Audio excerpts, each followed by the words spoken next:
파란만잔의 원두 로스팅을 책임져 주시고 계시는 김영식 대표님하고 오늘 그 대화를 좀 나눠보려고 하는데요. 그 간단하게 대표님 소개를 좀 해주시면 감사할 것 같아요. 네, 알겠습니다. 안녕하세요. 저는 대한민국 1세대 바리스타, 그리고 지금은 20세기부터 커피 하는 사람 김영식이라고 합니다. 네, 반갑습니다. 맛있는 커피에 대한 그 생각이 네. 사실 다 다른 것 같아요. 맞습니다. 각자의 취향에 따라서 다들 이제 커피의 맛을 좀 즐기시는 것 같은데, 대표님이 생각하시는 커피의 맛은 어떤 걸까요? 맛있는 커피라고 생각하시는 그 개념을 좀 들어보고 싶어요. 이거는 뭐 개인의 차가 되게 큰데, 네. 사실 뭐 맛있는 커피라고 하면 감명적인 커피 맛에 좋은 것이 당연히 맛있겠죠. 근데 제가 생각하는 맛있는 커피는 손님이 한 잔의 커피를 마시고 마셨을 때 편안함과 행복함을 느낄 수 있는 커피가 맛있는 커피가 아닐까. 이건 바로 뭐 개인마다 다 다르다고 할 수가 있겠죠. 네. 그 파란만잔의 아메리카노가 4가지가 있는데, 네. 그러면은 대표님이 그 4가지 아메리카노 중에서 그 어떤 맛이 가장 대표님의 취향이신가요?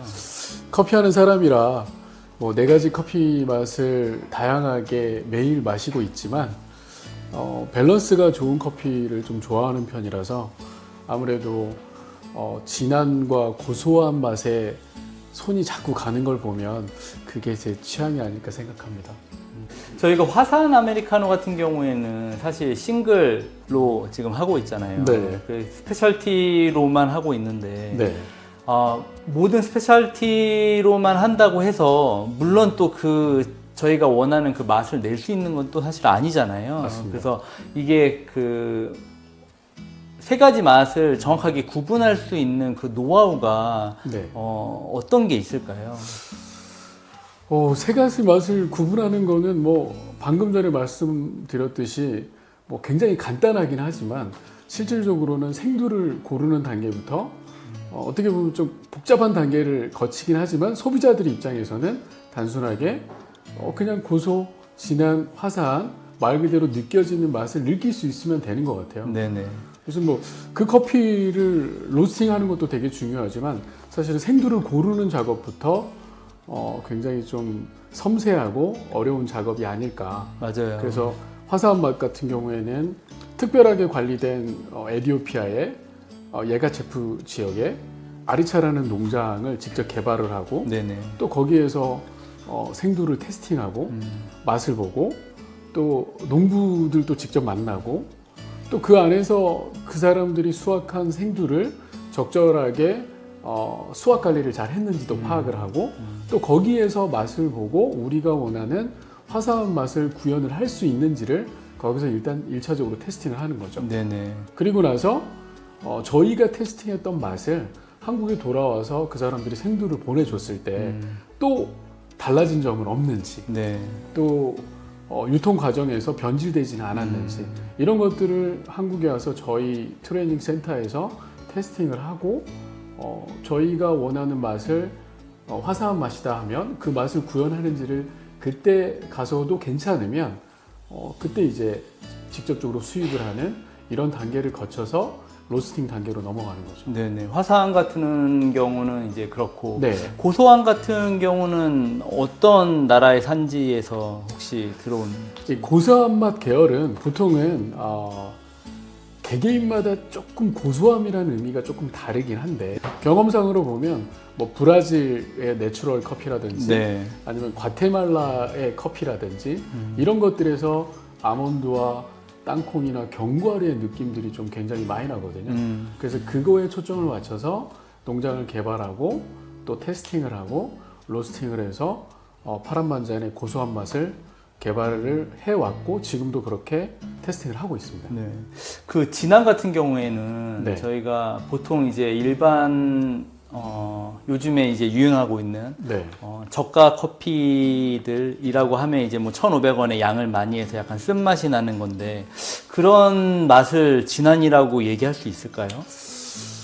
뭐 어떤 소비자들은 뭐 그거를 진한이라고 할 수도 있을 거고 또 뭐 스타벅스의 약간 진한 커피도 진한 커피라고 할 수 그렇죠. 있을 거고 네네. 개개인마다 차이가 좀 있을 수 있겠지만 이것도 또한 기호식품이니까 굉장히 좀 주관적이긴 하지만 제가 생각하는 맛있는 커피의 기준에 부합하려면 사실은 진한 맛을 내면서 사람한테 부담을 주지 않고 또 약간의 스모키한 맛을 주면서 또 기분을 좋게 하고 이런 섬세한 게 되게 중요한 것 같아요.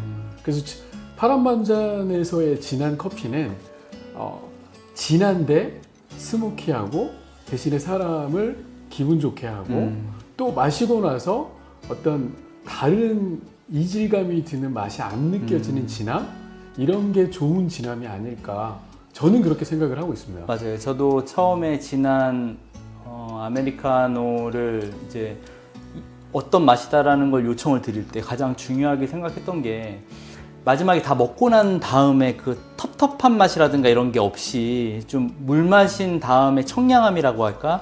좀 이런 게 느껴지는 진한 맛이었으면 좋겠다라는 걸 이제 여러 번 말씀드리긴 했었는데 네. 지금 현재 사실 그런 맛이 구현되고 있다는 거에 대해서 정말 되게 높게 판단을 하고 있고 정말 이게 그 공산품이 아니기 때문에 저희가 매번 같은 산지에서 같은 원두를 사용한다고 하더라도 맛이 어쨌든 다를 수밖에 없잖아요. 편차가 맞습니다. 생길 수밖에 없잖아요. 네. 그걸 계속해서 유지할 수 있는 그 비결이라고 한다면 도대체 어떻게 그 맛을 매년 맞출 수 있을까요? 되게 뭐 중요한 문제이기도 하고 사실은 이제 커피 제조, 뭐 로스팅을 한 20여 년간 넘게 하면서 어떻게 보면 가장 기본에 충실하는 부분인 것 같거든요. 그 부분은 네. 그 맛을 유지하는 거는 어떻게 보면 되게 간단합니다. 간단하지만 되게 오랫동안 그 시스템을 잘 유지하고 관리하는 게 가장 중요하거든요. 그 기본적인 걸 잘해야 되는데 커피의 맛을 결정하는 거는 일단 좋은 생두의 선택부터 출발을 하거든요. 그럼 그 좋은 생두를 선택하는 작업들이 굉장히 중요하잖아요. 그러면 아까 본부장님 말씀하셨듯이 좋은 생두는 매해마다 생두의 퀄리티가 달라지고 또 그 해의 어떤 기후라든가 작황에 따라서 퀄리티가 달라지거든요. 근데 이제 중요한 거는 그랬을 때 그 맛을 구현하는 포인트가 중요하잖아요. 근데 그러기 위해서는 테스팅에 의한 방법밖에 없는 것 같아요. 그 농장과 거래를 해서 매년 똑같은 맛이 나온다고 보장이 안 되기 때문에 그렇죠. 네. 그 농장에서 다음 연도 나오는 첫 수확한 생두를 무조건 받아봅니다. 그 다음에 테스팅을 합니다. 근데 작년하고 우리가 썼던 생두랑 비슷한가? 이걸 갖다가 저희가 가지고 있는 프로파일과 노하우를 가지고 있는 맛의 포인트를 맛을 보고 그렇다고 그러면 정말 다행인 거고 근데 그렇지 않았을 경우가 문제잖아요. 맞아요. 근데 그렇지 않았을 경우에는 그 나라나 그 지역의 옆에 있는 농장들을 수소문하고 또 샘플들을 받아봅니다. 그 다음에 또 테스팅을 해서 비교를 해보죠. 그래서 저희가 원하는 맛을 낼 수 있는지를 테스팅하고 생각을 해보고 판별을 하는 거죠. 네. 그래서 가장 파란만잔의 진한, 고소한, 화사함에 어울리는 생두가 어떤 생두인가를 매년, 매월, 매해 수십 번의 테스팅을 통해서 테스팅하고 판별하고 있는 거죠. 그런 노력들이 있다 보니까 저희가 사실 그 지금 매장에서 고객들이나 아니면은 저희가 직접 테스트했을 때도 이게 저희가 추구하는 이 네 가지의 아메리카노 맛이 확연히 구분될 수 있는 게 파란만잔의 어떻게 보면은 거의 시그니처 컨셉이잖아요. 네, 맞습니다. 그래서 대표님이 생각하실 때 사실 어느 쪽이 더 중요하다고 따질 수는 없겠지만 그래도 이제 어느 정도 너무 좋은 생두를 가지고 보관까지 잘 해서 매장으로 배송까지 가야 되는데 네. 이 과정이 제가 봤을 때는 좀 어려운 과정이라고도 할 수 있을 것 같아요. 그러니까 네. 보관하는 과정이라든가 그 로스팅한 다음부터의 그 과정들은 어떻게 여기서 지금 관리가 되고 있는지도 사실 좀 궁금하긴 하거든요. 그렇죠. 좋은 생두를 선택을 했으면 그 다음은 좋은 로스팅 환경에서 로스팅하는 게 되게 중요하겠죠. 근데 생두가 들어왔을 때 생두의 어떤 수분 함유량이 되게 중요한데 뉴크랍 그 해에 생산된 생두는 수분 함유량이 보통 10.5%에서 11.5% 정도로 유지를 해야 됩니다. 그래서 우리나라에 수입이 되면 그런 항온 항습이 잘 돼 있는 연중 20에서 한 23도 정도의 온도를 유지하고 습도를 45%에서 한 50% 정도의 습도를 유지할 수 있는 그런 항온 항습 창고에 잘 보관을 하는 방법이죠. 네네. 그래서 저희도 이제 수입을 하면 그런 창고에 보관을 해 있다가 저희가 한 일주일에서 한 2주일 정도 생산할 분량만 저희 로스팅 센터로 옮겨서 로스팅을 진행하는 거죠. 근데 그 다음에 방금 말씀하셨던 로스팅이 굉장히 중요한데 이 로스팅을 할 때 또 좋은 로스터기를 사용하는 것도 되게 중요하고 또 하나는 우리나라에는 사계절이 있기 때문에 연중에 온도가 되게 중요하거든요. 근데 그 온도를 일정하게 23도에서 한 24도 정도를 유지할 수 있는 환경을 갖추고 있는 것도 되게 중요합니다. 그래야 겨울이나 여름이나 봄이나 가을이나 일정한 저희가 결과물들을 얻을 수 있는 거죠. 그리고 로스팅을 잘 했다고 보면 이제 그 다음에는 최대한 공기의 접촉을 줄여야 되거든요.